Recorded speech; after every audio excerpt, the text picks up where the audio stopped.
or I will say this rivalry goes harder than any other rivalry that Alabama has. 65 yards, Gerald Dixon.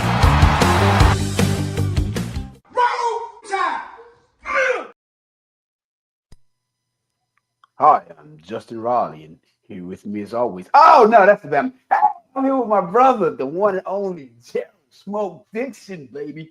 Welcome to another episode of Constantly Smoking. Listen, man, today we're going to touch on some very, very, very hot topics. But before we get to that, I got to give it to my brother, the one and only, the first, the originator, the creator, laid the groundwork, built the foundation for NIL as we know it today, baby, as well as general manager. Because again, when you need those NIL packages, who better to call than the first GM, the person who understands NIL better than anyone else. Roster construction, locker room management, all of the above. Just filing away at him. Just keep filing away. I'm filing away at him. Bro, what's good, brother? Man, I am doing outstanding. My former 1999 all freshman SEC linebacker, Marvin Constant himself, was on that path to knocking people's faces off loose until that picture right behind him. Big time stop, man. This play though, but not this play. No, not that play, but the picture behind him tells it all, because that's a game that he tore up his whole entire knee up, and unfortunately, it was the end of his football career.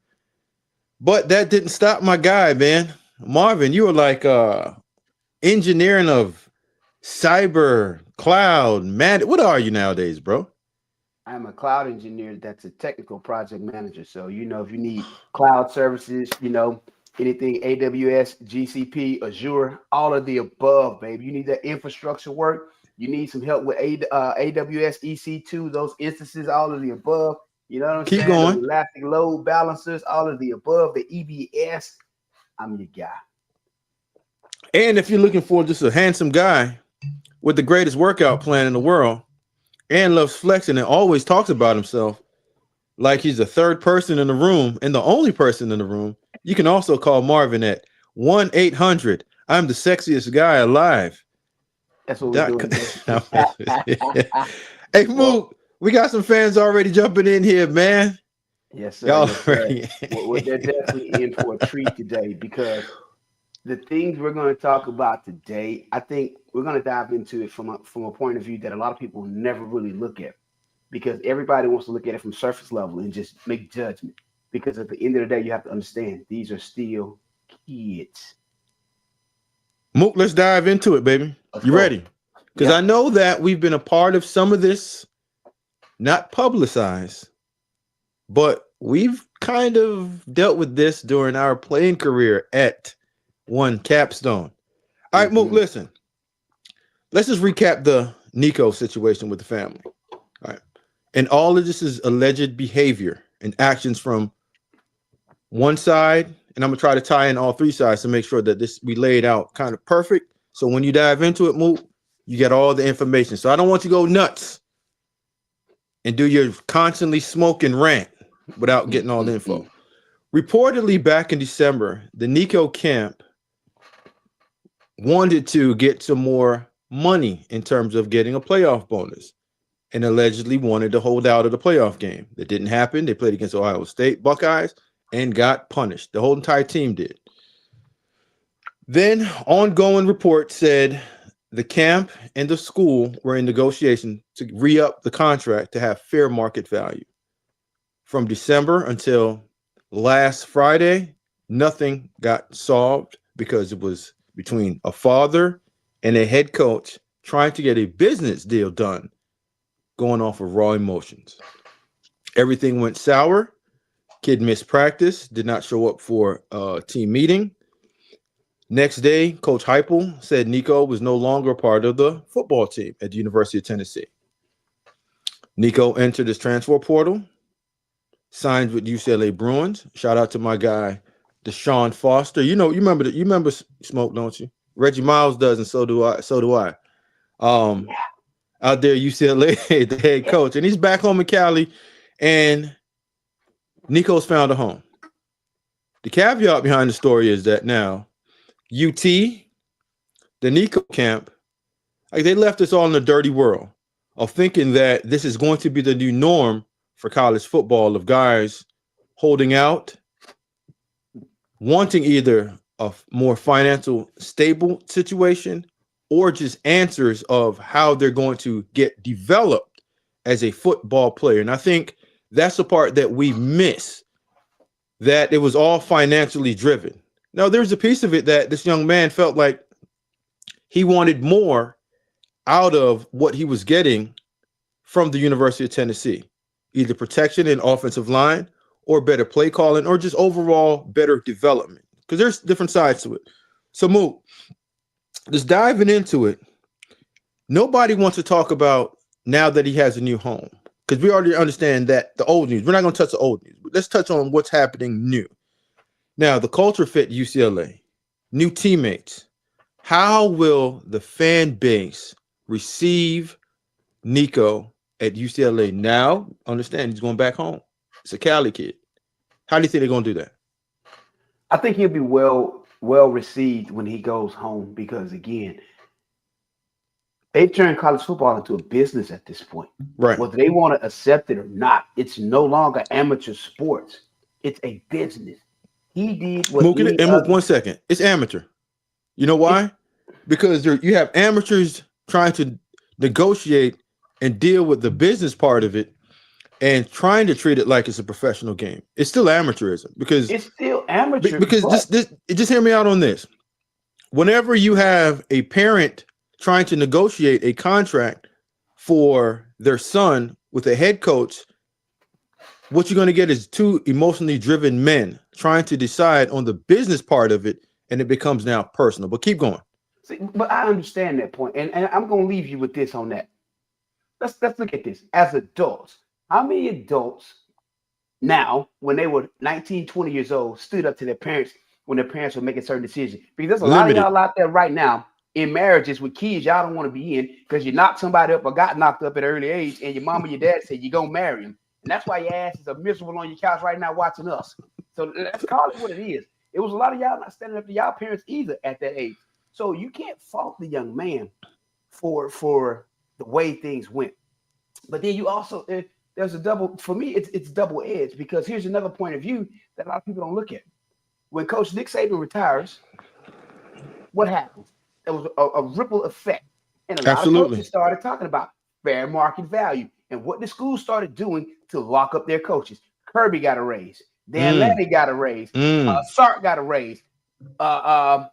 Dan Lanning got a lot of Nike stock, from what I've heard. That includes a raise. Like, look at how many coaches around got raises when Coach Saban retired. Right. Because again, everybody want to protect and say, "Oh, this is the new fair market value." But when a kid tries to do it, it's a different ballgame. No, it's awful, Marvin. I get it, that it's awful, but just hear me out. When we talk about fair market value, I don't think that the average fan or a coach in college football understands what the market value is. Nobody does. You know why? No structure. Because we don't have numbers. We don't have enough data to support what we're saying. So I'm always going to tell you, and speaking from the general manager's role, because I've been through this, Marvin, I can walk you all the way through this when you want me to, of how to make sure that we get this situation straight and figured out. I've been through this. We'll get to that story a little bit later once we wrap up this segment of it. And my fair market values, I'm always going to ask the coach. The bottom line is winning. How much does each win cost you? And how much of a loss can you survive going through the process of not wanting to pay for that winning number? We all know them losses don't cost nothing, but it can cost you your tail and your job. Them wins can cost you a whole lot less, because it's going to give you a contract extension. So it's a give and take.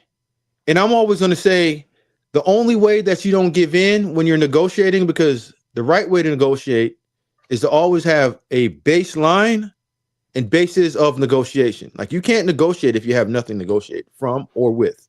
Like, you can't walk into my office and tell me that, hey, man, I want it. No, if you don't have another job, don't go into your boss and tell your boss that you want a raise. Okay, but what business case or historical data do they have to baseline this? There's none. So Made until up they put, belief. It's called ego. but that's That's what the I'm number one saying. data. So until they put some type of structure or guide rails in place, this is what you're going to get. Marvin, we going down a rabbit hole that they ain't even closer yet because they didn't get the NCAA gave up on it. But you can manage your own house, Yeah. right? You can manage your own. Now, Marvin, listen, we understand that the misrepresentation and not having an agent played a part in this. So, how much of this was this misinformation from parents, friends, and loved ones did the Nico family get? And I'm gonna give you I the think truth. I just want to know where you're coming from because you've been ready for this, I think it's a lot of misinformation, man, right? because we all know everybody in your corner think you're the greatest thing since sliced bread. They're always going to tell you what they feel like you deserve, which is always going to be anywhere from 5 to 10 times greater than what you actually do damn deserve. But Right. because they're your family and your friends, they're going to stroke that ego. Because again, at the end of the day, what are they thinking? What's in it for me? What can I potentially obtain on the back end? I'll give you a perfect example of this. Again, we played with Eric Locke. Eric started his Mm. freshman year. Well, Marvin, I didn't. You Well, did. I played with Eric. Yeah, Yeah. so his freshman year, and back when I played, it wasn't NIL, it was shh. But even in that era, it was still the same It thing. was business. We don't even have to Right. shit anymore. It's business. Yeah. So dad comes in, he's not happy with the structure of the deal that was, in place. So I'm gonna take my son and I'm gonna move him if y'all don't pay me more money. They stood up and they didn't pay the money. Kid ended up going to Tennessee and was never heard of again. So it's like at some point you have to make decisions about what's best for your kid in the long term, not at the moment. Justin, go ahead and bring this first question from IMM 1920. Go ahead, move it, Marvin. You go ahead and read and ask me that. I'll answer it. Was this something Nico wanted or his dad? Sounds like pressure from his dad and all was also a factor. I'm going to 100% say it was pressure from dad because what kid at 19, 20, 21 years old is not satisfied with $2 million? Did you know how many girls I could took on dates with $2 million? Do you not understand how many chicken wings I could have bought with $2 million? Do you understand the car I would have drove in college with $2 million? Was this something Nico wanted or his dad? Sounds like pressure from dad was also a factor. Here's what we also have to understand, Marvin. A lot of these young people have pressure, not just when we say dad, but family and friends. Because once they get that deal, unlike you understand like financial education, financial literacy, and the importance of a dollar. A lot of these families don't understand that $2 million is not setting you up for a lifetime. It's just helping you to have a good time. Right. And if you blow through the money, right, like a hot knife going through butter, you're going to have to want to re-up, and they got you now. So it is a lot of pressure that's on all of these kids that are signing these $1 million contract or hundred thousands of mid six-figure contracts. And families that don't come from anything move, look at it and say, hey, you know what? We good. We set. No, you're set for now.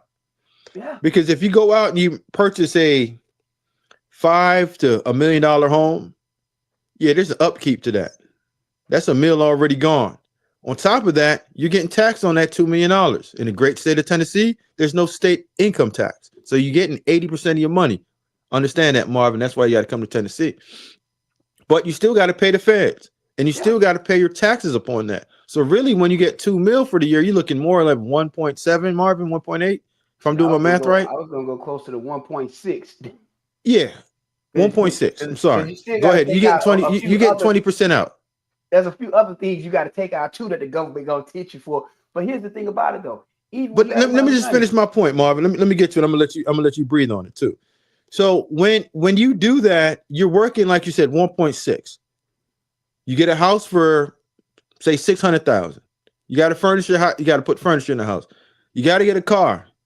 Most of us would get, unlike you, Marvin, all of us don't ride around in the new Tonka trucks. We drive around in something simple. But say you spend close to 100,000. You get one, son gets one. Now you're looking at a couple 100,000. Most of us say, you know what? That's all right. I'm going to budget myself and say live off of 6 figures, 100,000 a year, and just make that be your budget and be perfectly fine. But if you don't come from nothing, Marvin, you say, you know what? I got to get my jewelry. I got to get my watch. I'm flying PJs. and the money just starts going before you even get a chance to invest or put some of it away for a rainy day. So a lot of these factors are going in, and yes, it's pressure because when you run out of money and a lot of these families stop working, and now you're the sole dependent on that young man's back and his arm and what he does on the football field, yeah, you're going to have a lot of pressure to go get more. And regardless, that's a part of it. And when your back is against the wall, you make bad decisions. You go into somebody's office and start demanding things instead of negotiating and getting proper representation to go in there to speak on your behalf. Go ahead, Marvin. Well, me personally, I'd have took a meal and just put it in high interest Yeah, account. 44-year-old version of Marvin, not the 19-year-old. I know that meal is gonna make about $4,000 a month in interest. So by the time I get about 3-4 meal in there, I'm making about 15-20 grand a month. I'm good to go. But of course, the kids don't think like that. But at the end of the day, Marvin, be honest with yourself. You didn't see it like that when you back in 1999, early 2000s. You weren't thinking like that. I don't know, but I'm just saying. Don't try to go in and say, oh yeah, we all have to understand that. Hold on, one thing. Hold on, Smoke. I'm saying if this was my kid as dad, this would have been the approach. Because as a parent, you're smart enough to know that this is not we just gonna burn through the damn money because the kid, we know the kid's gonna burn the money up. Right. So Marvin, everyone wants to say that Nico lost out on a bunch of money. Yeah, if he gets $1.7 million and he was getting $2.4 million, that ain't like we can sit here and talk about money that he lost, but like stop talking about money. Let's talk about the actual business of it and who lost what. Everyone lost. Nico, the family lost just because you left the best situation for you playing wise in terms of talent and understanding the offense and having continuity and coming into your second year of playing in that offense of understanding it more with comfortable coaching, and you're in a locker room that you're helping and you're building and you're developing leadership. You got to go somewhere new now where you have to start over. New playbook, new terminology, understanding your play caller, understanding the receivers around you, offensive line. So it's going to take a little bit of time to really get acclimated to your new situation. But Marvin, how does this look for UT and Josh Heupel? I talked about the Nico camp. How does this look? Let me paint the picture before you start going in. All right. Last year, you won 10 games. You didn't win the SEC, but you made it to the first college football playoffs.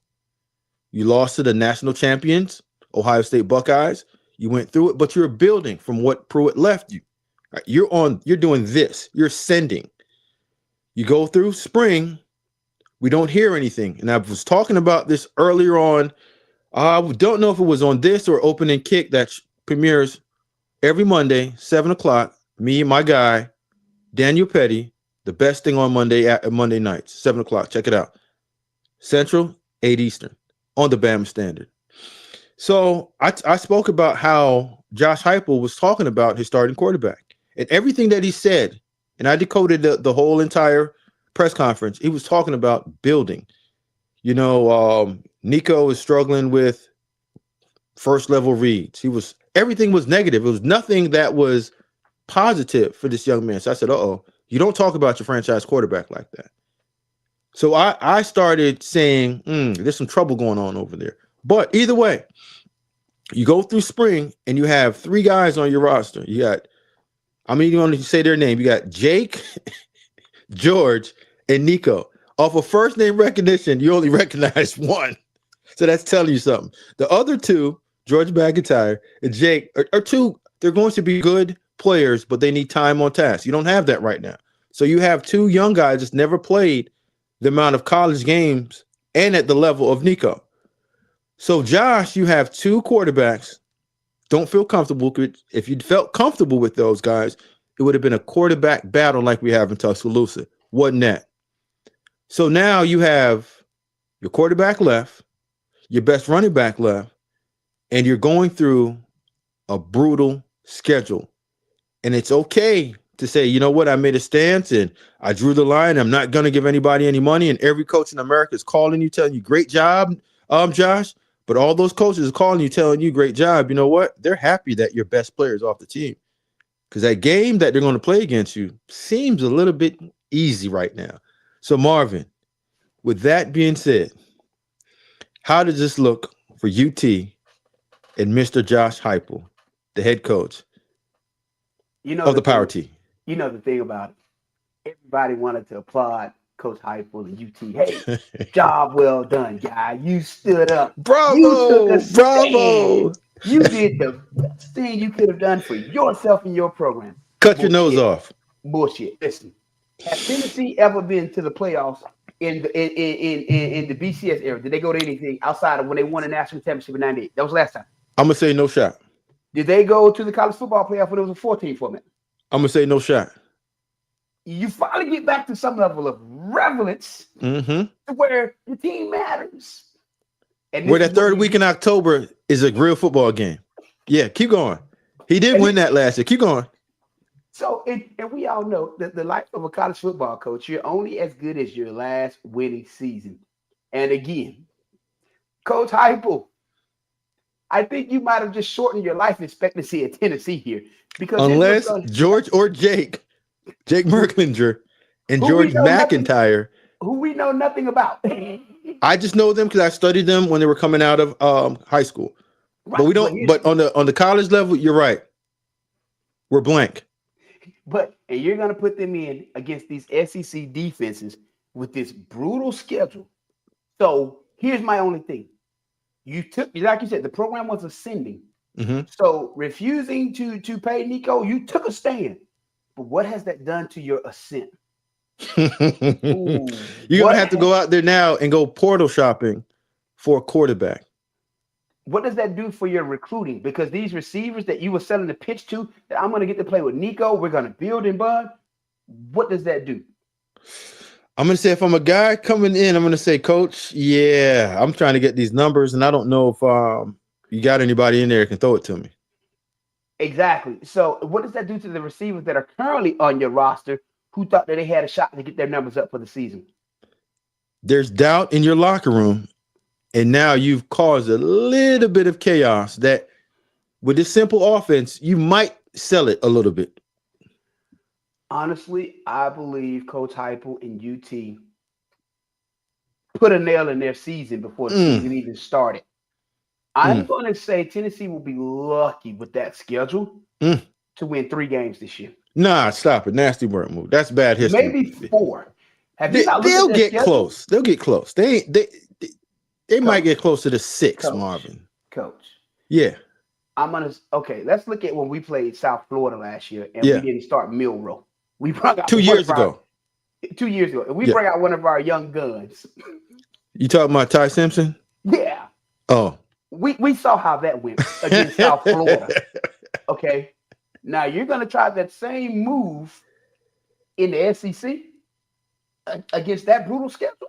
Yeah, I don't think the SEC is where you want to bring in unproven talent that you don't have full confidence in to roll out and play against Kirby and the boys. Well, this is what I'm going to tell you. When Vegas unleashes those win totals, I'm taking the under on whatever Vegas predicts their win total to be. Marvin, even when Nico was off of the team, Vegas still had him in the top 10 of Heisman odds. Listen, Marvin, he is supremely talented. And I don't want to keep beating this up. I just know that, you know what, Marvin, let's role play. You ready to role play? I'm gonna play a well-established general manager, and you can play a hot-headed head coach. And I'm gonna negotiate for my client, Nico. All right, this is how it's gonna go. Dad's off the phone. Dad's not around. I'm in. This is big time Smoke. This is Smoke v. Dixon Management, the #1 consultancy program in the United States that everybody in every college should want to just hit me up and get this done for your program to construct your roster and build out that scouting department. But that's an easy shout out to myself. So Marvin, I'm gonna walk into your office and you're gonna say, you guys wanted $4 million, right? You want 4, you're not gonna get 4, but we're gonna just negotiate this through. All right, Coach, listen, end of the season, made it to the playoffs. Right now we're sitting about $2.4 million. The market value for a good starter in college football is closer to $4 million. My client would want to work this contract out to get it closer to that. Are you okay with that? Nah, because we only got 2.4. That's all we offering. But Coach, listen, I get it. What does your cap look like right now for this contract? We have the money, but I don't care about the cap. This Okay, is all cool. we paying because we don't want to establish that in our program. Coach, I understand what you're saying, but this is a negotiation. We're not going to sit here and go back and forth and debate. You have not been to the college football playoffs. We won 10 games last year. My client didn't have the best year. So we have room to grow. So therefore, it's okay not to give me that $4 million like I walked in here saying I wanted. But again, you don't have to come off that stance of saying that we can't get this number up closer to what I want and what you can't pay. So right now we're sitting at 2.4. Let's work it out that I get a $600,000 raise to get it closer to that number of 3. We just saw a bunch of quarterbacks sign in the portal for $4 million. My client is deserving of a pay raise. 2.4 is all we got. We ain't budging, not a penny high. Okay. Is there any way that I can talk to your general manager and not have this conversation with you, Coach? Because right now you're set, you have a stance and you're not moving off of that. But you and I both understand that we're not going to play for the same number from last year. Numbers change, right? Revenue has gone up.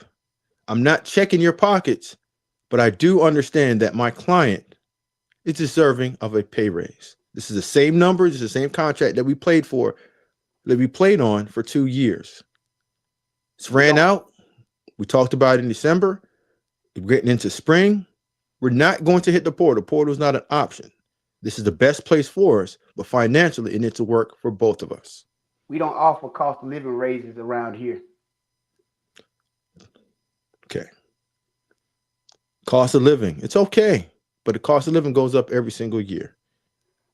So I'm going to iron out this contract. I'm going to send it over to you and the powers that be at Tennessee, and let's work this out.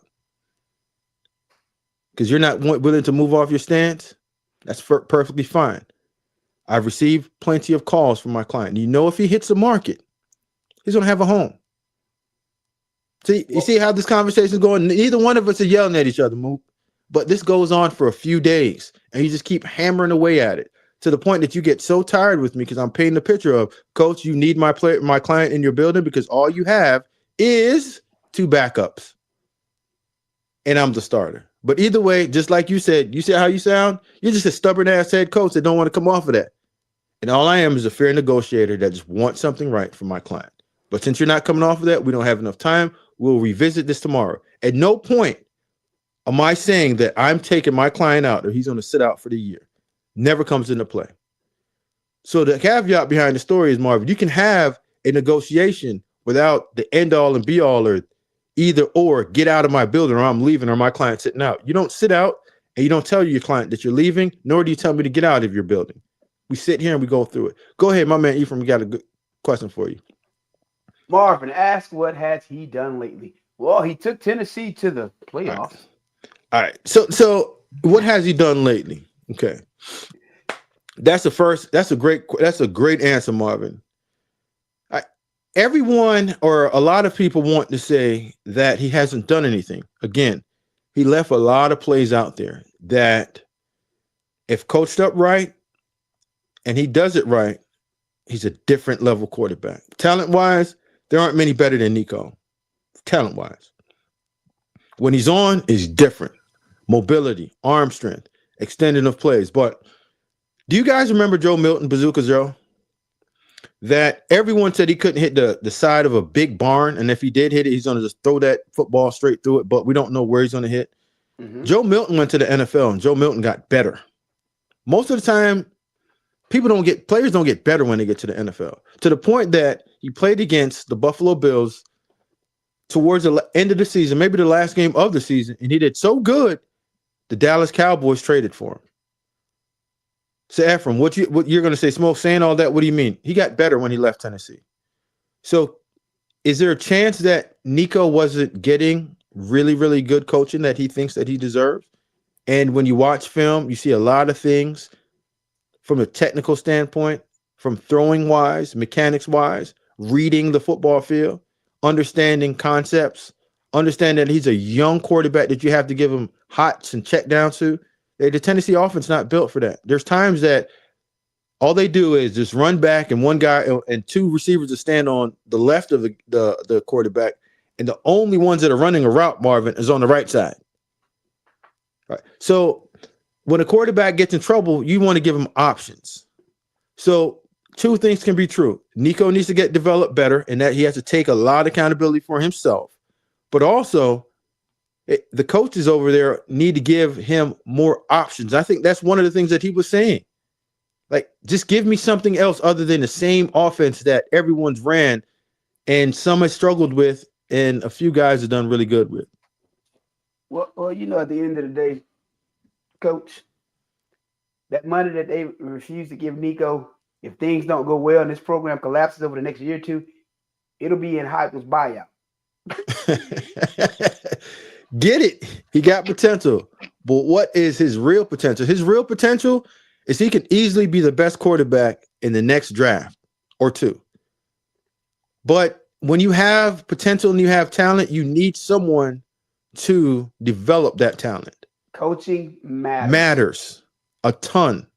And I'm not saying that those guys aren't good over at UT, but he needs better development. Everything that someone else has done necessarily is not what he needs to do. And you have to think outside of the norm. You not better than I hear the Arch conversation, but last time I checked, Nico was a starter last year on a playoff team. Arch was a backup. Both talented players. And not to mention, okay, if you want to bring Arch into this, you know, to say not better than Arch, who has Nico been coached by? You know, you look at what he's had at UT. Look at what he had in high school. Who the hell has Arch been coached by? Who did Arch grow up playing with in the yard? Who can Arch Grandpa, on the damn phone uncle, with and call? Uncle? Who does Arch have critiquing his every throw, his every Steve Sarkisian from the day he was a kid? Peyton damn Manning. So you Eli Manning, 2-time Super Bowl champion. Don't forget Grandpa. And then don't forget Steve Sarkisian. That's what I'm saying. I just want listen in the chat. You guys gotta understand this. Coaching matters. And it's not that you don't have good coaches, but you have to be able to respect your coach and do as your coach is saying. And it goes into two parts, player and coach. They both have to meet somewhere to get development on the right track. Right now, we all know it. Nico looks like the same player that we saw in high school. He was limited in high school as well, too, in terms of playing because he didn't play a lot. So we have a player that's right at 14 starts in his collegiate career. Not a bust. A lot left on that to play. Let me ask you this, though. Go ahead. Nico and Arch grew up in the same house with the same family dynamics. Who's the better quarterback? That's a hard question, Marvin. Both of them being critiqued from the time they take their first step by Arch, Peyton, and Eli from the first day in life. Bro, talent to tell you, they're very, very close, talent-wise. Very close. It'll go down to it to the point that Nico didn't get that, and they're still close. So time will tell. But again, coaching matters. What goes in the ear matters. What the young man is around that matters. But, you know, it all matters. And again, and I'm going to leave this Arch situation alone. People keep saying, you know, Arch this, we hadn't seen enough. From the earliest of ages, I can promise you one thing. Arch was taught how to watch film, how to dissect defenses, how to understand what adjustments to make, how to adjust his pressures. The best in the damn business is his uncle. I guarantee you, he was taught that lesson probably before he could ride a damn bike good. Hey, I am 1920. Will Nico be better developed at UCLA? Tino Sensori is a very good quarterback coach from what we saw of what he did at Indiana with Curtis Rourke.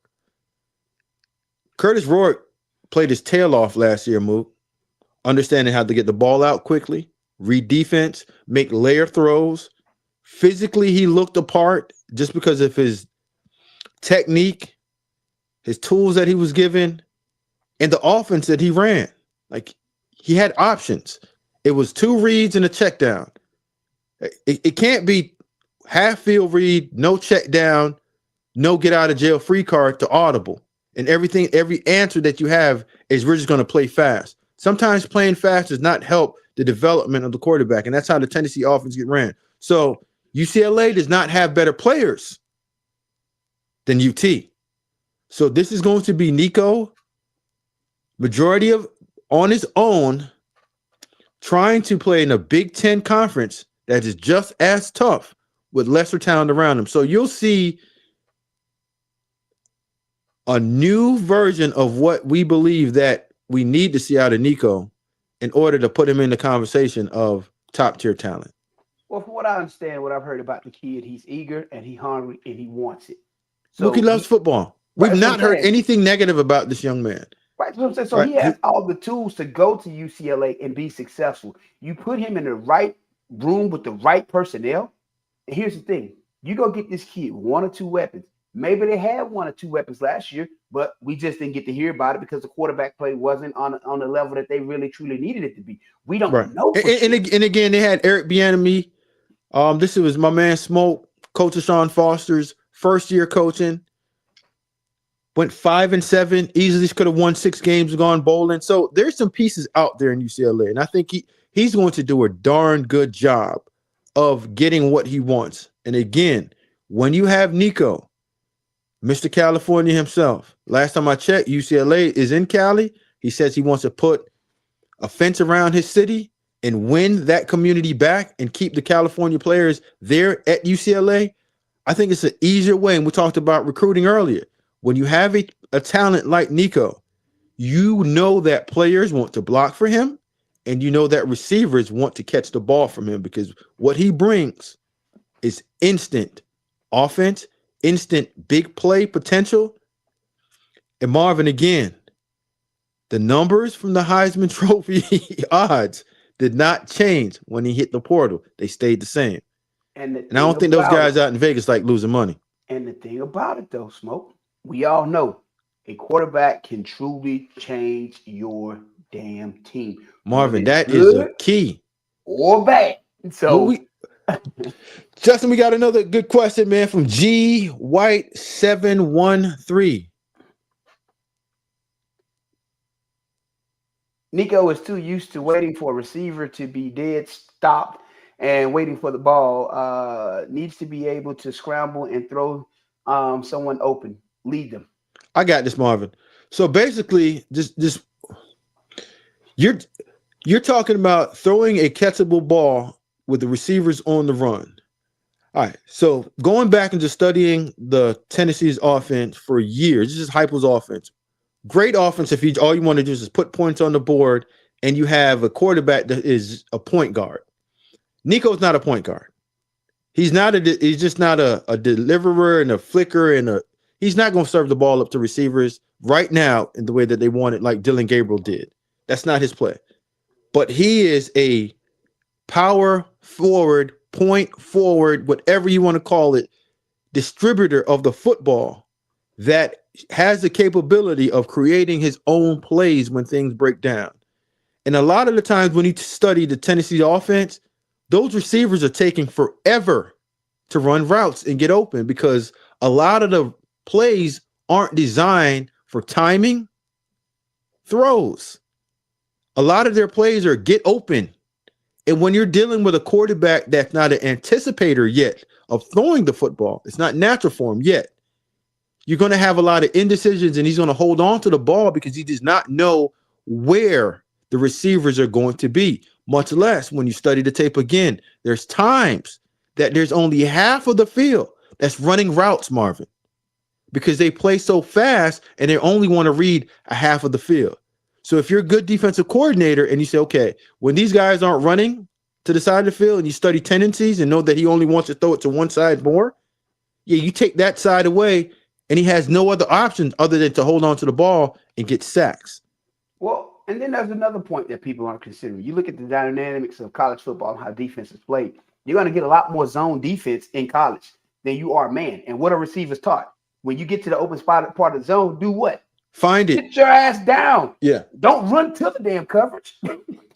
But Marvin, so if you're seeing zone and the quarterback seeing man, and there's no get out of jail free card in it, there's no audibling in his offense. Receivers and the quarterback, they have to be on the same page. And again, you have a young guy that's learning how to play football. So if you're an offensive coordinator, you give him easy plays. You give him get out of jail free cards to make sure that you don't cripple him. Because Tennessee has not dealt with a talent like this. And when you have a talent like this, there's times that you have to throw your system out of the window and put together a system that's going to fit his skill set. Correct, Coach. But you know, to move this thing along, because there's another point we need to discuss here. And I want to take an approach on it that I don't think most people understand. When Nico hit the portal, all these coaches, we applaud. You know, we're sticking. It seemed like they were all sticking together. We're not going to take Nico. We're not. It seemed like they formed this brotherhood, right? To all say, we're just going to stick together to ensure we're unified across the board. But who represents most of these damn coaches in the SEC? Jimmy Saxton. Are they not unified across the board? Well, if you check the Alabama hire, they were unified, all right. So Sexton, not Saxton, Sexton. So, right, Jimmy Sexton. So here's the thing. This is what they're setting themselves up for a real disappointment. Because if you want to be unified, what are you going to make the opposing party at some point do? Because we're going to have to stand up and buck the system. We're going to stand in the line and boycott. and when they boycott, what comes next? Collective bargaining agreement.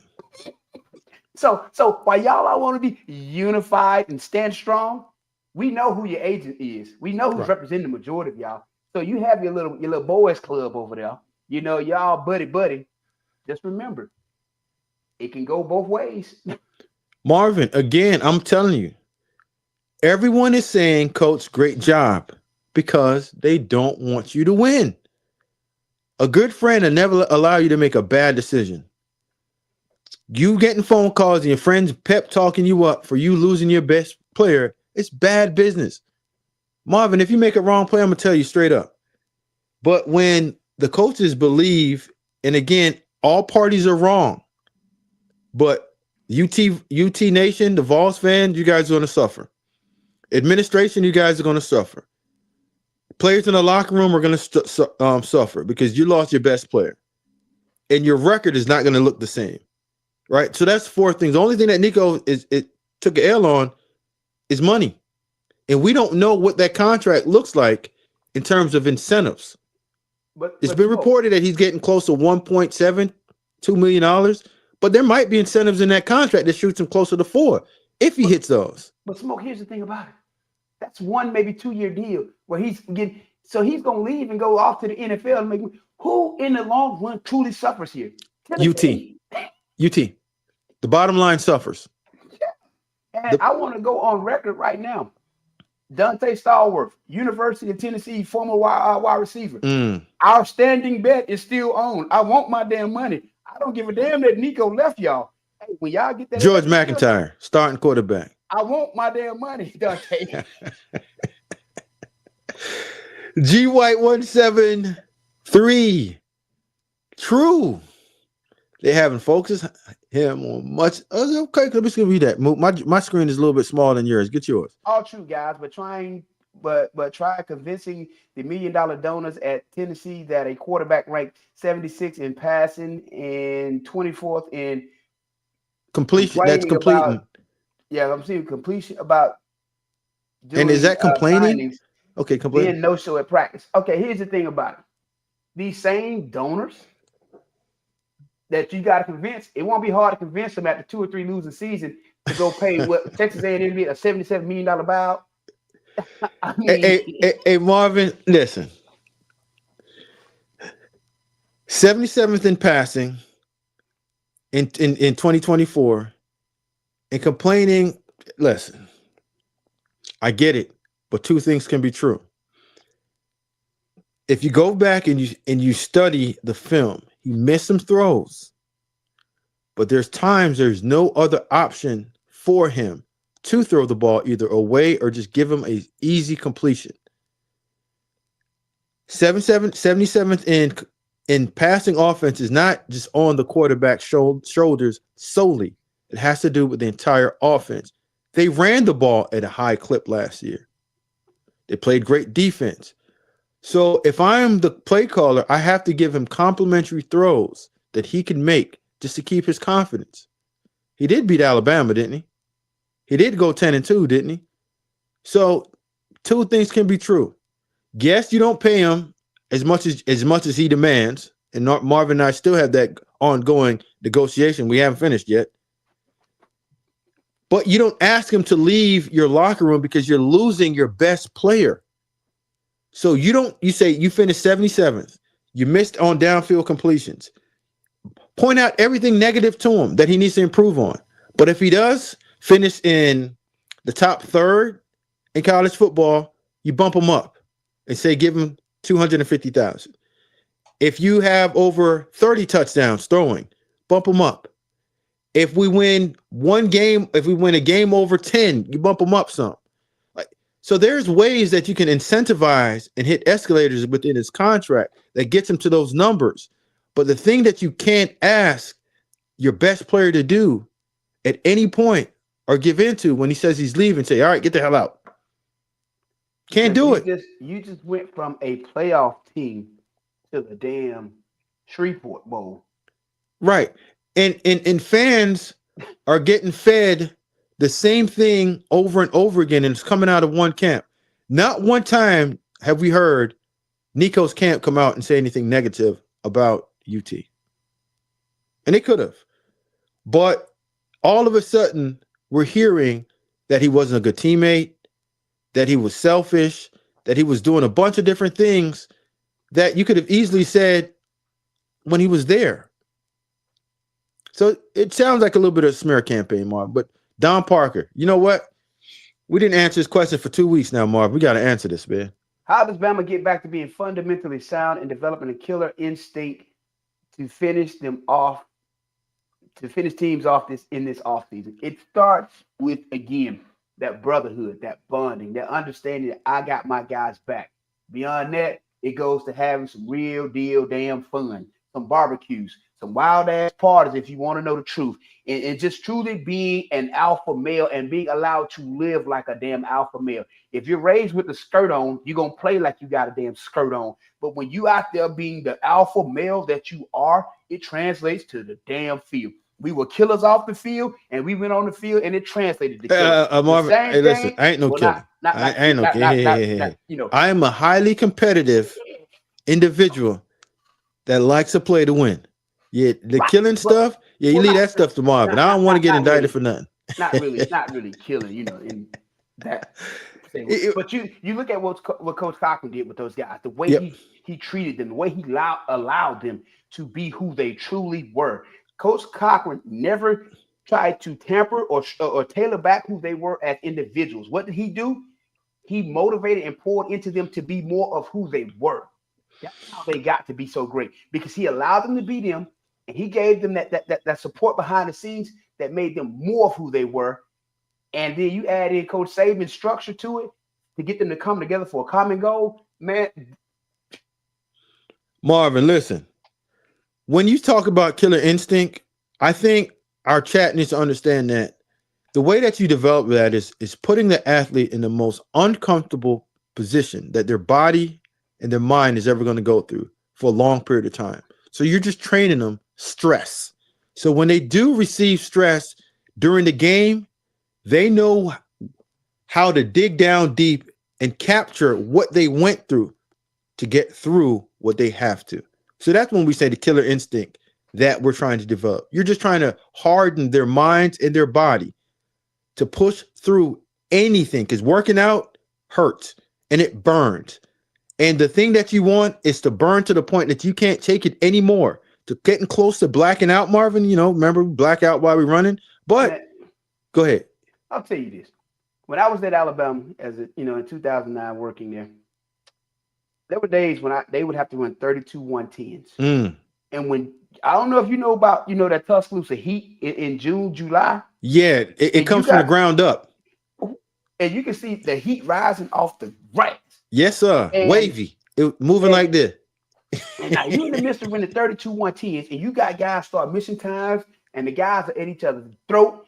And the thing that I seen coaches enjoy the most, once they got to about 25, 26, and it's that Marvin, physically you shouldn't be doing that much, but right. But I'm just saying, you're at the threshold now. But when they get to that mental test and they still going, and guys at each other's throats, and now guys want to fight, that's what coaches want to see. We tired as hell, but these guys out here want to fight each other because this guy's not making these damn times. That's when you see that true level of competitiveness and that desire to win. Like, we don't give a damn how tired you are. You're going to push through, or we going to fight. Push through. Yeah. I'm going to have your head in the right place before you screw up again, because I'm depending solely on you for you to do your job. Right? Those kids were taken through mental stress, mental warfare like you could never have imagined. That's why when they went on the field, it looked so damn easy. Who would Bama fans rather face at QB and TN? Hooker or Nico? LOL, I think Nico. All right, so here's what I'm going to say to you. G White 713. Hooker ran that offense really well because he was an older player that transferred from Virginia Tech, and he was a distributor of the football. Talent-wise, Nico is head and shoulders above Hooker. But now talent and time on task match, both of them playing at the highest level, Hooker playing at his best, Nico playing his best. Yeah, I'd rather play against Hooker than Nico in college football. The greatest mobilizer in college football is a quarterback's feet. And that's what Alabama always struggled with because, we played so much man-to-man, when those backs had turned.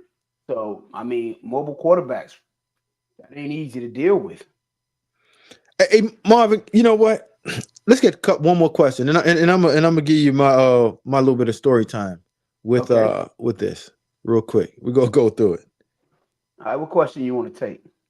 We had one about something about a hater. Let me see. You know what? Nah, he just said Nico's overrated. Here we go.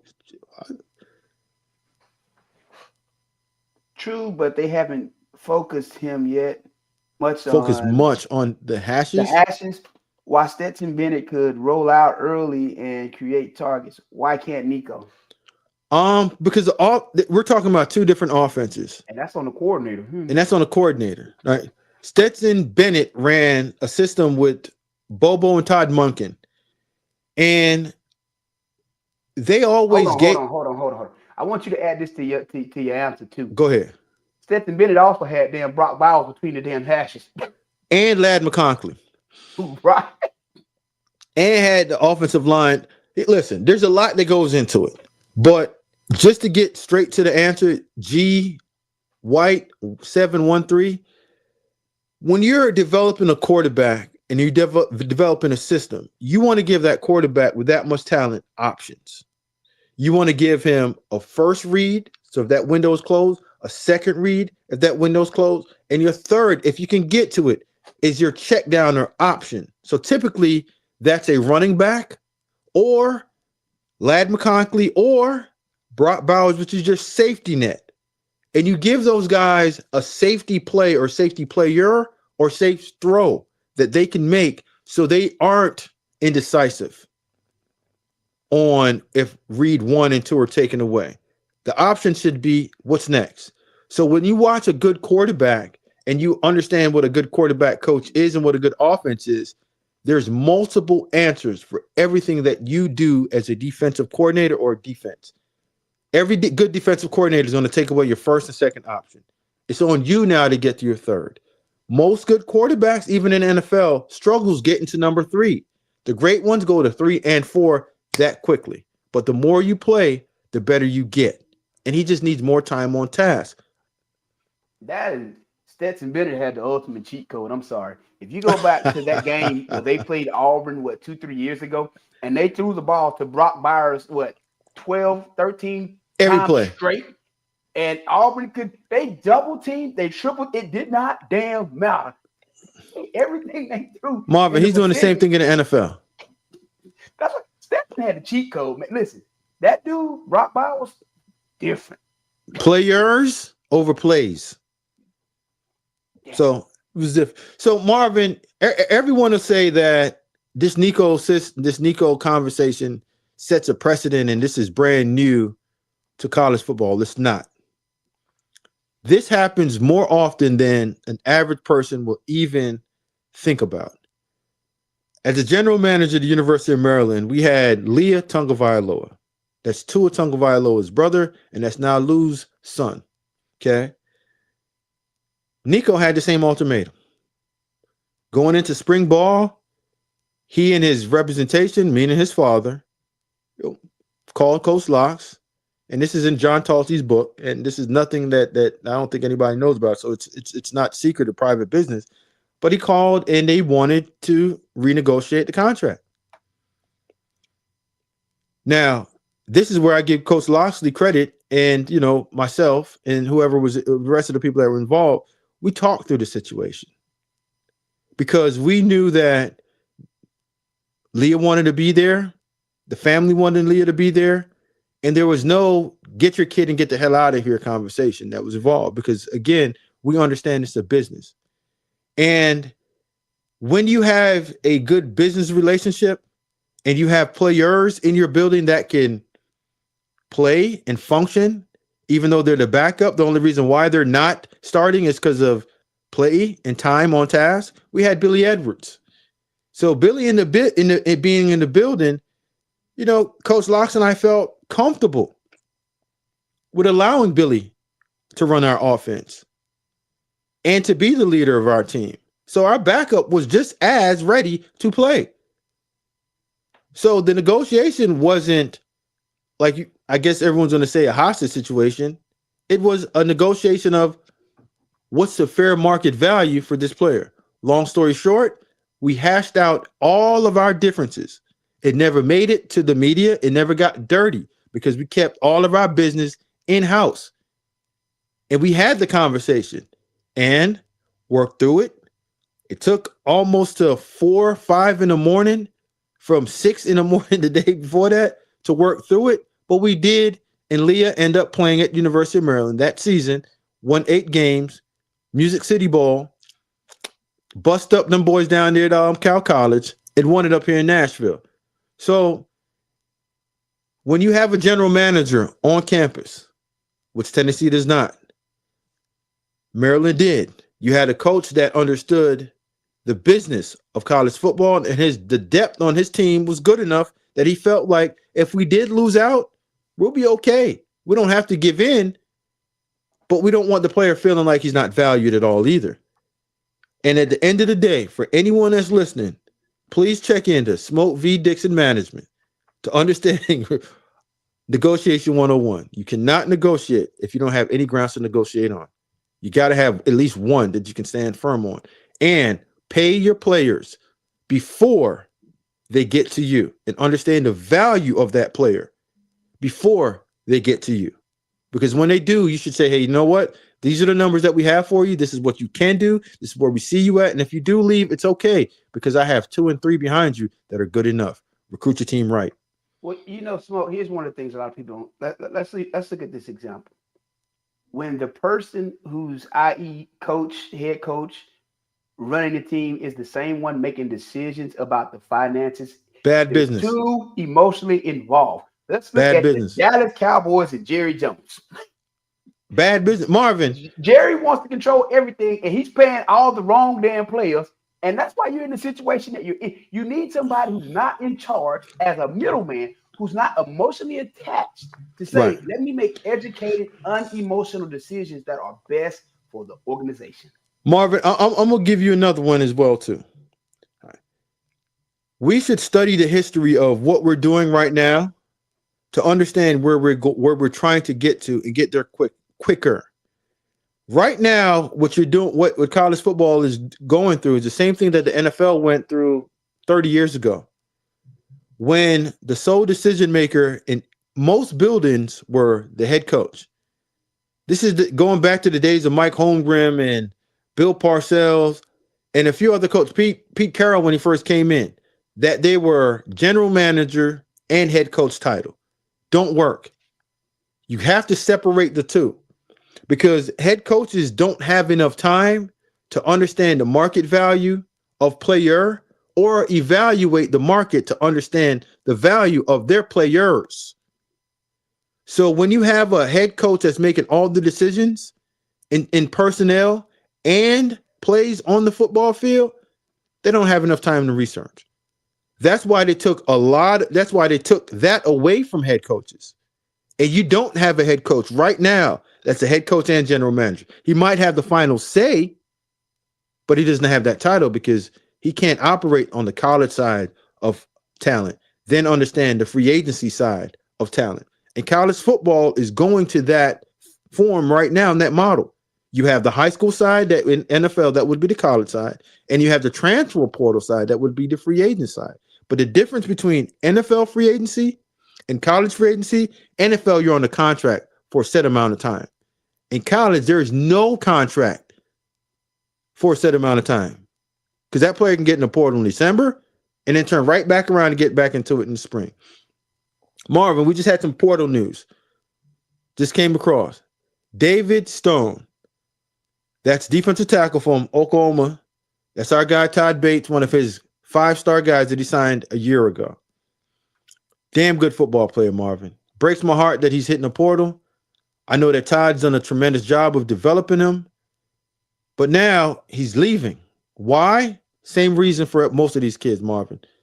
It's the financial obligation that their families put on most of them, and they want more money.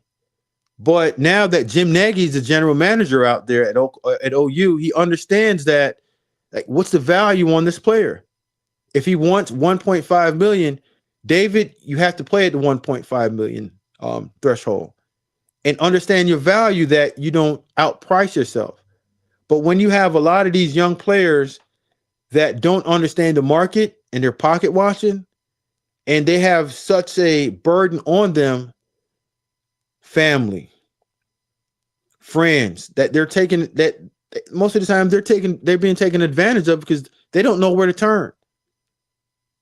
And the way that this young man was getting developed, I don't know if I'm leaving OU if I'm him. But there's tampering that's going on everywhere. We saw Coach Prime say the other day, Virginia reached out to one of his corners and threw a price at him. How does he know that? I don't know. But tampering happens, Marvin. And that's not necessarily Virginia doing it. You can have somebody that's a third party that's not even represented by the school reach out. You can have agents that's shopping these players around. David probably got shopped around by his agent and got a number that he liked. So therefore, he probably took this same number back to Coach Venables and Jim Nagy and say, hey, Coach, this is where it's at. School A wants to offer me this amount, and I have to leave. Go ahead, Marvin. But here's the thing, though. I wish that these parents would just realize you are screwing your kid in the long run, because most of the time when they're leaving for more money, you're only going to get that value for 1 or 2 years anyway. So if you're in a situation to where you're going to increase your value and get what you truly need, it's 1 or 2 years. And then you go on to the NFL to make real money. This is not, I mean, it's decent money, but it's not real money. This is not meant to be life-changing money. And I think Marvin, don't tell this ain't. Go ahead. Don't tell Gio Lopez this ain't life-changing money. But I think this is where the parents are being involved. Is screwing the process, because to the parent who's only made $15 an hour, yeah, now my son's getting $1 million. It's life-changing money to them, but they're not seeing the long-term value of let my kid get what he needs, where he's at, if it's in a good situation, because that $1 million is potentially turn into damn $15, $20 million a year in the next 3 to 5 years. But because you want to make a bad decision and get this kid somewhere else, you don't know what's going to happen. They say the grass is not always green on the other side. You don't know. And we've seen so many kids hit the portal and to never be heard from again. Marvin, it's short-term goals, not understanding your long-term value. You know, going out near the extra 200,000 and you're slowing down your development. Now, instead of going in the first round because you were around a real good coach, real good players, iron sharpen iron, and you get better, you're going to run over there to the other school, not good enough coaching, nutrition probably sucks, but they're giving you more money because they can afford you. And like you said, in 2 years, we don't hear from you anymore. But listen, Marvin, last night got info, saw it jump on X. Gio Lopez, the lefty down in South Alabama, committed to University of North Carolina, 2 year, $4 million per year. Now, I evaluate this kid. 6 foot, left-handed quarterback, smooth, point guard, operator, flick it off his wrist, understands place, time, placement, touch, can do it. But again, a school can pay $4 million. So whoever the starting quarterback is at whatever school that's getting $1.5 or $2 million and saw that go across his daggone feed, he's running into that office today and telling his coach that I want that. But I would say, young players, understand this. Hold on real quick, Marvin. Understand your value. Understand that the market value in 2025 for Gio Lopez was different from yours 2 years ago. And when you signed that, you signed it. Now, if it's somewhere in your contract that said you should be one of the top 15 highest paid quarterbacks, yeah, that escalator clause should hit and go back in. That's free game for you guys that are doing contracts. You can do that. Nick Saban did that. Nick Saban never negotiated a price for his salary. It was just understood that he has to be the highest paid head coach in college football as long as he's active. So if Kirby went up $1 million, Nick would go above Kirby, and it's triggered within that contract. So you can't run back every single time that you see a new contract and see a new value placed on a player at your position and go back to the head coach or the general manager and say, I want more money, because that's not how it works. Well, you negotiate yours. Whoever you hired, they should already have done enough research to understand that the market is going to go up at some point. So negotiate that contract with the understanding that the market value is going to ascend every single year, not stay the same. And what you get in that market is what you get.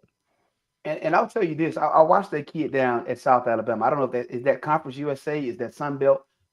I can't remember. I would say Sun Belt. All right, but man, listen. Just to be full transparency, whenever they were playing, I always took the over because I knew that kid was going to put up numbers. He was going to make that offense move. And again, he did some great work at South Alabama. Now, to say you're going to go from the Sun Belt to North Carolina and have the same body of work, he might. He may. So, but what if he doesn't? Then you've paid him $4 million a year, but you refuse to give Nico that same $4 million. So you're saying a conference, and I don't think people look at it that way, right? And Justin, are we right with saying that? Are they conference? Are they Sun Belt? If you can correct us on that. I believe they are. Okay. Justin said yes. Yeah. So we are on it. Smoke, here's the thing. Just like there's levels when you go from high school to college, from college to NFL, there's levels when you go from the Sun Belt to the ACC. Mm-hmm. Those DBs are going to be a little bit faster. Those DBs are going to be all over bigger. You. Oh yeah, but again, North Carolina didn't have a quarterback on their roster that they felt comfortable with. But hold on, but that was not my point though. But my point to you was, why would you feel more comfortable giving $4 million to him versus Nico? Well, Michael Lombardi, the general manager over there at UNC, might understand the market value more than the quarterback coach at the other place. And again, I think we got to stop looking at the number of $4 million. Like, just we need remove number and remove pay away, because we get so stuck on how's a kid making $4 million. Yeah, how's a kid helping selling out 100,000+ stadium and getting you to the playoffs and bringing in a lot of revenue into your school? That $4 million means nothing. So step away from that. Look at the bottom line and what's the importance and what's the value to them at the university of wherever. And whatever that value is, that's what he should get paid as. And get away from that. If you can't afford that amount, just walk away and it's okay. But what we don't want to hear is, we don't have the right players and we suck this year because our quarterback left. Because nobody wants to hear about why you're losing games, Marvin, when you had the answer in-house, right? And you get mediocre for years prior to. Yeah, and Belichick has found a little new leaf on life. He got a young girl over there that's making him feel real young. So he's probably in play more than anything that we know about.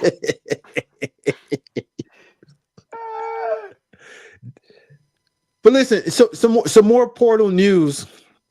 I was looking at it.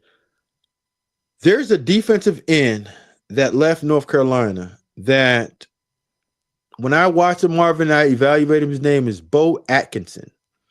Bo Atkinson, 6'6", 250 pounds. Had about 8 sacks last year, over 30+ pressures generated through hits, pressures, and sacks from him. And just looking at a player like that, if I'm North Carolina, I'm paying him closer to what he wants. Because I'm not letting 8 sacks off my defense. No, I'm not letting that go. And I might have taken a little bit more money and gave it to him, then give it to the lefty.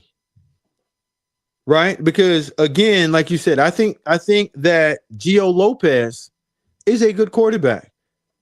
But I do believe that Bo Atkinson is the best edge rusher in this class right now, Porter Window. He's a closer. There you go. So this kid, when you look at it, as soon as he hit the portal move, well, I ran through the North Carolina's roster 2 months ago. Once Belichick got in there and he took the jerseys away from the kids and no numbers on the back of the jersey, and his girlfriend's running around being the on-campus recruiting coordinator, whatever her title is over there. I started going to the roster because I knew that once you go in there, you go from Mac Brown to Belichick. That's like contrast and style is totally different. Mac is hugging you, Bill is shaking your hand and saying this is a business, which it is. So players like that, you don't allow to leave your program, and then you turn around allegedly and pay $4 million to a quarterback. Because I doubt if South Alabama was going to give him that. And on the open market, there's only a few teams that was going to be ready and wanting a quarterback this cycle. Tennessee might have been one, but if I'm Michael Lombardi, I know that Tennessee ain't willing to give $4 million, so I ain't paying you $4. So I might have gave Gio Lopez $3 and gave Bo Atkinson $1, just to make sure that I can play and win games this year. What has Alabama been missing these past 2 years? Edge rusher, a guy that can get you 7 to 8 sacks. Ohio State is going to go after him. Georgia has offered him, and he's set for a visit there. So it's like our boy that picked up the touchdown, the fumble, ran it back. A lot of is it Sawyer for Ohio State. He'll bring you in the mind frame of Sawyer. Ooh. Just a high motor, but he's longer than Sawyer though. It's certain people you do not let leave your damn building. You quarterback, edge rushers, tackles. The hell you have to do. You swallow your damn pride and realize you do what the hell. It's certain people you just do not allow to leave your damn building. Marvin, you don't allow good players to leave to come in and take in average. Marvin. Because you know what happens? The rich just get richer in this case. He goes to Georgia. He goes to Ohio State. Now, here's the thing. At North Carolina, he's probably getting double teamed a lot. So you put him in a situation to where he has two true interior defensive linemen who can take up those double teams, and you got him in one-on-one matchups against potentially tight ends or getting chipped by running backs, or you're gonna see the kid eat. So again, with the numbers he put up with the mediocre defensive line around him, certain players you do not let leave the damn building. Marvin is great. So here, Marvin, you know what? Here's a name that we should look out for that just hit the marketplace. And when I say marketplace, I'm talking about the portal at the quarterback position. You act like this is Facebook Marketplace. That's all it is. Steve Angeli, right? He was in a quarterback battle at Notre Dame with Kenny Minchie up there. And Steve Angeli just hit the market.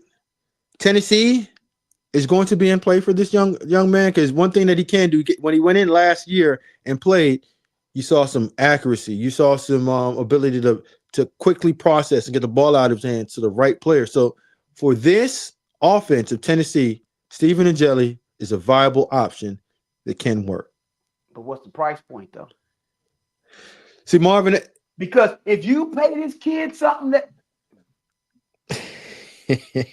bro, because here's the thing: you pay this kid something closer to what Nico should have been paid, and then this kid comes and he's a bust. I don't know if he's going to be a bust. No. Okay, but here's the thing: you paid this kid what you should have paid Nico, and then you come out and you win 8-9 games and you don't make it to the playoff. Everybody's gonna look at you like you are the damn court jester, because you should have just paid damn Nico, who took you to the playoffs the year before. So you pay this other kid something what Nico should have been paid, and you have a mediocre damn season. You have set your team back. You have made yourself look like a damn jackass at that point. Yeah, Marvin, I won't say jackass now. I think Smoke. If you paid this kid what you should have been paying Nico, and this kid gives you mediocre at best. Listen, all we know is that he's not better than CJ Carr, right, and Kenny Minchie at Notre Dame. That's all we know, because he left. And if he was better than those two guys, he would have stayed, because he would have been a starter. So he was in a quarterback battle that he lost out on. But again, he might have gotten news that there's a certain team that's willing to pay for his services, and he doesn't have to sit behind CJ Carr or Kenny Minchie. Marvin, here's some other news. A few weeks ago, we talked about Ron Rivera being a general manager at Cal Berkeley. And the boosters, the money people, said if Ron Rivera does not get total control over roster and overall decisions, that they're not going to dump in any more money into their collective. We just saw 5 running backs leave Cal. Tight end leave Cal. The starting quarterback leave Cal. Yeah, Coach Wilcox is having trouble over there holding guys in place. Do you think it's right for the power play of the boosters trying to get a hold again of the roster and decision-making at Cal to say they're not going to give in any more money if Ron Rivera does not get total control? I mean, that's a double-edged sword. You know, I mean, I feel like he should have total control. Why? You know? Why should Ron Rivera get total control? If you're bringing him in to be your GM, why? I mean, because if he doesn't have total control, that means someone can come in and undermine him at any point on something that he feels is the right decision to make. Right. So let me put it to you like this, and just being in that space and being a general manager with a head coach. One of the things that we know about a head coach is they want control of their building. As a general manager, I never wanted control of anything. All I wanted is just have a say and a voice. I just meant in terms of the players and the negotiation and the contract. Well, that should be a collaborative effort, right? Well, the coach has to want the kid, yeah, naturally. So again, if the coach wants a kid, now you got to figure out how much do you want this kid? What is his place on this team? So that's a conversation that Marvin, let's role play again, all right? I'm going to be the general manager. You be the head coach. All right. We want Marvin Constant out of Tuscaloosa, Alabama, Central High. And this is 2025. Starting linebacker, 6'1", can come in. We know that he's only a 2-down player. 3rd down, we got to get him out because he can't cover. So, and that's real now, Marvin. I ain't made that up. right? But I we could understand cover. that you're damn good, and we need leadership at the University of Constantly Smoking. We need a run stopper, need leadership, and we need toughness on our defense. How much does that cost for how much am I willing to pay for that? And I'm the general manager. And you just hit the market. All right. So you're the head coach. Coach, I'm coming in to you say, listen, I've gotten in contact with Marvin's representatives, and they want 500,000. That's a value right now for them. Okay. But understand that we have to pay two more players. That we got a backup corner that we got to pay 125 for, and our starting safety that we got to pay 250 for. How important is it that we bring in Marvin Constant to shore up our defense, to be that man in the middle, leadership? Because our run defense was 76. We got to get to the top of our conference in order to win 3 more games for all of us to get an extension and go to the bowl game. Are you willing to pay the 500,000, or do you want to divvy that up for 2 more players? I'm How going to pay the important is it? I'm going to pay the 500 because again, for a second and 7 is a lot different than second and 1 or second and 8. Again, that changes the entire dynamics of how you can call your defenses when you can stop the run early and damn often. So I'm gonna pay it. Cool. So, Coach, all I'm asking you for is just paint the picture to me and tell me how important it is for Marvin. And you just said that. So now I'm going to take this phone call and go back, and I'm going to get this deal done. And, Coach, you're going to have your starting linebacker in place. He'll be on his visit tomorrow. As simple as that. Yeah. But see, if we go the other way of now there's a disconnect between you and I'm the general manager now, you're the head coach. I made this deal. You don't know nothing about this, Marvin. I made the deal already. Hey, listen, I'm going to go ahead and pay the safety and the backup corner. And damn what coach is saying, because that freshman that we brought in can do it. We just haven't seen it yet. So now I walk back in the room, coach. Yeah, that middle linebacker, hey, you ain't going to get him. How do you feel? I'm gonna cuss you the hell out and tell you Right. you just probably cost me my bonuses in my season because now you want me to trust that a freshman is going to be able to stop the run in big And time run your college defense football, and lead that defense. make the correct adjustments and understand what he's looking at, understand offensive personnel groups and what can come out of all that straight out of high school. I'm gonna look at you like you're crazy. Right. So long story short, what I'm saying is when head coaches hear about general managers and making personnel decisions, constructing your roster, yeah, they're just responsible for it. But constructing and building your roster is a collaborative effort between the entire building. Coaches, personnel, head coach, general manager, we all have to be aligned in what we want best for our team. Not what's best for me, not what's best for you, but best for us. So every decision that's going to be made, it's not going to be solely just on you, head coach. Now you have the final say.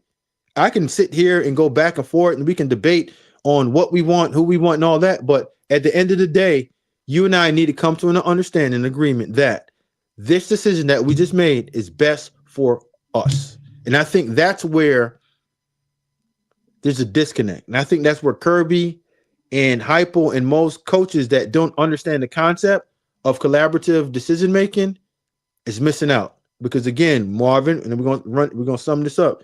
We've seen this not work in the NFL. The model of head coach doing everything. We saw that it didn't work. 30 years ago, it didn't work. That's why they ran most of those coaches off and divvied up and made VP of football operation, presidents, general managers, everything got sliced in a pie so everybody can do their job well and not just have one guy be the decision maker in the personnel and the coaching and play calling. That's a lot of responsibilities and stuff usually don't even happen right. Well, Coach, you want to hit 1 or 2 questions before we get out of here? Yeah, run them off. Let's get them. All right, Justin, we'll take 1 or 2 real quick before we get out of here, brother. 3 or 4 or 5. What we got? You can't fault the young man for what happened. Everyone needs to take accountability for their actions, especially adults. They aren't kids. Gotta stop calling them kids. They can vote. Yes, they can vote, but I can assure you this, at 19, 20 years old, you're not mature enough to make these decisions that these kids are making. Yeah, they can vote. Yeah, they can go to war the whole 9. But at 19, 20 years old, They ain't thinking about the right things to be making this level of decision. And unlike the NFL, where you really have an agent, the majority of them do, that are making these decisions for them. In college football, it's the parents calling the damn shot. There lies the problem, in my opinion. Yeah, and even in the NFL, Marvin, and just working in the Bills front office for a few years, I mean, it's still the same thing. You need to surround yourself with better people. Marvin, I've always surrounded myself with a good financial advisor that would tell me no. And if any one of my family members or any one of my friends wanted money, I pushed them towards my no guy. And you have to have someone that is willing to have a disagreement with you, but they're doing this just on the behalf of the well-being of you. Not having everyone around you that's going to tell you yes, yes, yes, yes, yes, and you're right. So we have to do a better job of educating our young people that you need to vet out proper financial advisors. You need to vet out good agents, not parents, because parents are emotionally involved. And a lot of parents that don't want to work and believe that their kids are the sole reason why they're going to be millionaires and don't want to work anymore. Yeah, we've lost concept of being a parent. We're there to help them and further along their development in life, but we're not there to make them the sole breadwinner of our family. That's a lot of pressure on a young 18 or 19-year-old to do that. A few M's or $1 or $2 million, you still gonna have to go to work, Marvin. You still working, and you had done hit M's 5 years ago. But keep working. Because you want more M's, because you want M's to go to B's. That part. All right, Justin, what you got for us next? We'll take two more. Marry the school or marry the coach. What the hell does that mean, Marvin? Y'all country folks, man. Is the kid more invested to the school, or is he invested to the coach? All right, Marvin, let me hit this one right here. Hit the brakes. All right.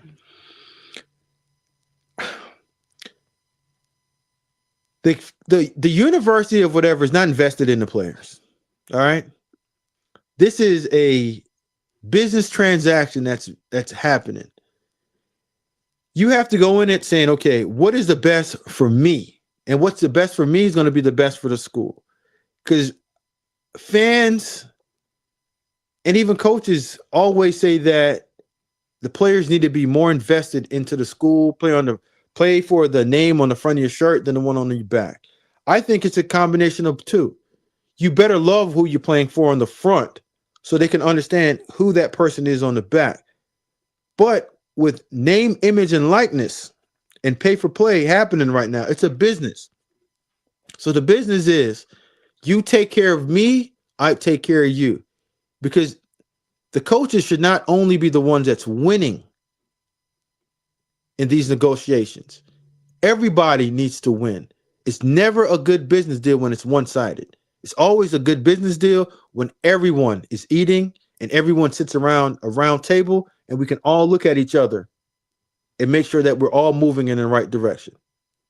Well, I'll say this. The days of kids growing up loving a team and saying, I'm going to play for this team because I just love this team, that's gone. Marvin, you ain't felt even. Listen, we got to stop this stuff, man. No, I'm just saying, Marvin, here's what I'm going to ask you.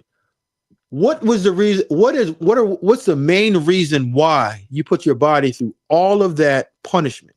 What was your end goal? To get rich. Good.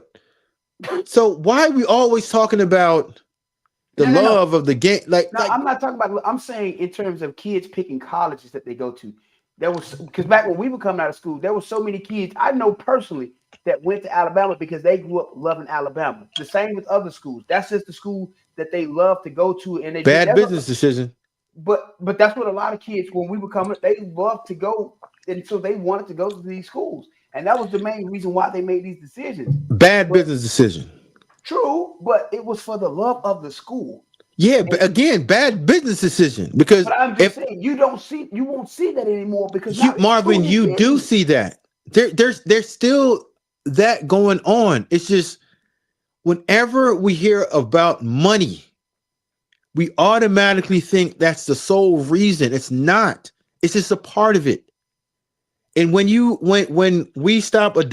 adopt the principle of the NFL or professionals in the professional league, you understand that, yeah, I still can love this, but I'm going to love it more because of this. If you were coming out of college, you were raised right down the street from the University of Alabama, and you had the school down the road, University Auburn, said, you know what, Marvin, and this is 2025, we're going to pay you $850, and Alabama said we're only going to give you $500,000. Where are you going? I would have went to Alabama. And you would have left $350 on the table and gone to Alabama, then the $850 to go to Auburn because you love Alabama that much?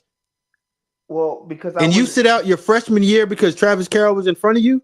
And you could have gone down to Auburn and started? Because I knew what that would have done to my family long term. What? Like the implications. I've seen people that my family members and friends, that when they picked other schools over Alabama, when they came back home, they couldn't get jobs. I seen their parents get screwed on certain jobs and other things in their life. Hey, I mean, listen.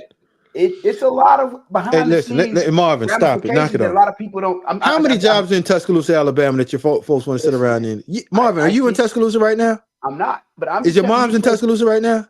She moved, but my dad. Is your brother in Tuscaloosa right now? No, but is your sister in Tuscaloosa right now? But I'm just telling you from what I have personally seen myself happen. When guys, man, you trying to get out of Tuscaloosa? You trying to get to the big city? Well, that was just because me, but I didn't want to go back to Tuscaloosa. But at the age of 19, 20, 18, 19, I knew what that would have done to my parents. So yeah, Marvin, listen. Hey man, listen. I probably should have. I probably and Mike Loxley will tell you that maybe my mind should have been working like yours back then when I decommitted from Maryland and went to Alabama. Yeah, all my family's still in Maryland. And guess what? They take 20-something years later, Mike Loxley still hired me as his general manager. Stuff in Tuscaloosa a whole lot more serious. You don't know how petty Mike Loxley is. He didn't talk to me for 15 years. I ain't talking about I'm talking about the population that's there. I ain't talking about Marvin. I just think that if you're making a good business decision, and if you can pocket $350,000 a year and put towards a business, yeah, I'm going to say you'll be perfectly fine. There's a lot of people that left Tuscaloosa and went to another school and they were perfectly fine. Listen, over a period of time, you're forgiven. Plus, we had Salim Rashid anyway. We wouldn't have remembered about you, dog. You've been all right. All right, Justin, we'll take one more, then we got to get out of here. Ooh. Can Alabama fans be excited about Kalen DeBoer yet? Go ahead, Smoke. I'm going to say excitement, you have to, because there's only one other way to go. Like, you can be miserable as hell. And we have to give Coach DeBoer the same grace that we gave Coach Saban. And just like how we can't wrap our minds around collegiate athletes making M's in six figures, we have to wrap our mind around someone new that does not wear a sport coat and slacks to a spring game or dress apart or hair is always nice and neat and they are yelling and they demand respect and just be who Nick Saban was as a head coach for Alabama. It's someone that's there new. And he doesn't do the same thing as Coach Saban. He doesn't have the same mantras. He doesn't have the same press conferences. He wears a long tee on the sideline. He's probably not the same disciplinarian, but he does command the same respect. It's just in a different way. Excitement, I'm not, because I've never been excited about a coach. I'm always being excited about football players. And my excitement was always going to be more when Coach Saban was there in his heyday, not his last couple of years, because of the talent that was there. I just don't see the same talent in the trenches at the University of Alabama like I did before. I never once thought about the skill players first at Alabama. So until I see a closer and stout play on the defensive line and firmness on the offensive line, consistently to run the football and win games by controlling the ball. And I'm not saying old school, run it 500 times and throw it once. I'm just saying the ability to run the ball when you want to and they know that you're going to run the ball and they can't do anything about it. That's the type of trench play that I want to see back at Alabama. And that's when I will get excited about Alabama football, not necessarily the head coach. So I don't want to make this a Kalen DeBoer, Nick Saban thing. It's really more personnel driven and style of play thing. Well, I've never been excited about coaches either, but I will admire a coach who runs his program the right way, who has that type of control, and you see how everything's in a silo. Then, yeah, I'm impressed by that, but I'm never excited by a coach because again, it goes back to the players and the product that's put on the field, seeing the growth and the development of the young men, seeing how they come together to achieve that common goal, to see them grow up from kids to young men to leave that program, and I'm going to be excited for the program again, as long as we continue to trend in the right direction. But that goes back to how we open up next season. Those first 4 games, they're going to tell you a lot about this team. They're going to tell you a lot about the coach, how they respond to adversity. Those are going to be the things that are important to me. So am I excited about the coach? Not so much. I mean, I'm going to be excited to see the success from the young men. Hey, Marvin, did we answer our guy Don Parker's question? We did, right? Yeah, we answered that. Okay, Don, get off our backs. You got your question answered. All right, good people. Again, it is another episode of Constantly Smoking. It has been a pleasure to be here with my brother Smoke Dixon. And remember, get your title towel, baby, WhitWillSports.com. Hold on, Mook. I'm gonna hold up mine, and I'm gonna hold it up twice because I know you don't got yours, not even once. So this is one for me, and this is one for you. Hey, listen, tell your friend, tell a brother, tell your mother, and tell others. Constantly Smoking. We need more people jumping in the chat, more viewership. If you want your questions answered, get ready all week, put them together. It don't matter what it is, whatever topic we're on, I'll jump off that topic and answer your question. Marvin's always going to give you some bull crap about why everybody needs to listen to him. I'm just going to give you facts. I actually have facts. Marvin has bull crap. We'll go with that. But Justin, before we get out of here, hey, the reason why Smoke picked Alabama over America, because he want to get his teeth kicked in every week. Justin, cut. We out of here. Nasty work. I'm going to get back on that next week. I'll answer that question for real. Stay tuned, man.